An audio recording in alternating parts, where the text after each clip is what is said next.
রাধে রাধে। ওম নমো ভগবতে বাসুদেবায়। ওম নমো ভগবতে বাসুদেবায়। ওম নমো ভগবতে বাসুদেবায়।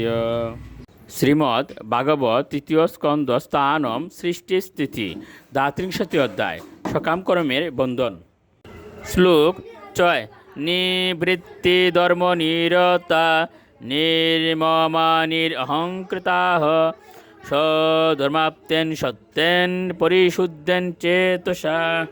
অনুবাদ: আসক্তি রহিত হয়ে এবং প্রভুত্ব করার বাসনা রহিত হয়ে অথবা অহংকার শূন্য হয়ে নিজে বৃত্তি অনুসারে কর্তব্যকর্ম সম্পাদনের দ্বারা জীব শুদ্ধ চেতনা প্রাপ্ত হয় এবং তখন সে তার স্বরূপে অধিষ্ঠিত হয়। এইভাবে তথাকথিত জড়জাগতিক কর্তব্য সম্পাদনের দ্বারা মানুষ অনায়াসে ভগবদ্ধামে প্রবেশ করতে পারে। শ্লোক 7।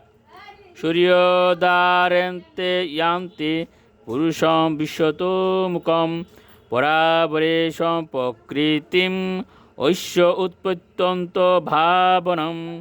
অনুবাদ: এই প্রকার মুক্ত পুরুষ জ্যোতির্ময় পথের মাধ্যমে পূর্ণ পরমেশ্বর ভগবানকে প্রাপ্ত হন, যিনি জড়জগৎ এবং চিৎজগতের অধীশ্বর এবং সৃষ্টি ও বিনাশের পরম কারণ। শ্লোক 8। ধে পরার্ধ অবসানে প্রলয়ু ব্রহ্মণস্তু তে আবদাসতে লোকম পরিস্য পরিচিন্তকাহ। অনুবাদ: পরমেশ্বর ভগবানের হিরণ্য গর্ভ প্রকাশের উপাসকেরা এই জগতে দুই পরার্ধে শেষ পর্যন্ত থাকেন, যখন ব্রহ্মারও মৃত্যু হয়। শ্লোক 9। স্মা অম্ব অনল অনিল বিয়ৎমন ইন্দ্রিয়ার্থ ভূতাদ্বীয় পরিবৃতম প্রতিসঞ্জি ঈর্ষুয় অবাকৃতম বিশতি ইয়র্হি গুণত্রয়াত্মা কালম প্রাক্য মনোভূয় পরহ স্বয়ম্ভূয়। অনুবাদ: ত্রিগুণাত্মিকা জরা প্রকৃতির দুই পরার্ধ নামক বসবাসযোগ্য কালের অভিজ্ঞতার পর ব্রহ্মা পৃথিবী, জল, বায়ু, অগ্নি, আকাশ, মন, অহংকার ইত্যাদি দ্বারা আচ্ছাদিত জড় ব্রহ্মাণ্ডের অবসান সাধন করে ভগবানের কাছে ফিরে যান। শ্লোক 10।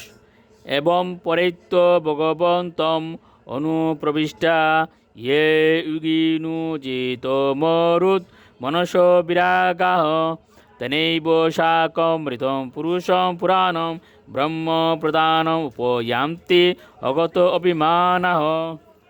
অনুবাদ: যে যোগী প্রাণায়াম এবং মনো নিগ্রহের দ্বারা জড়জগতের প্রতি বিরক্ত হয়ে বহু দূরে ব্রহ্মলোক প্রাপ্ত হন, দেহত্যাগের পর তারা ব্রহ্মা শরীরে প্রবিষ্ট হন এবং তাই ব্রহ্মা যখন মুক্তি লাভ করে পরম ব্রহ্ম পরমেশ্বর ভগবানের কাছে যান, তখন এই যোগীরাও ভগবদ্ধামে প্রবেশ করেন। রাধে রাধে।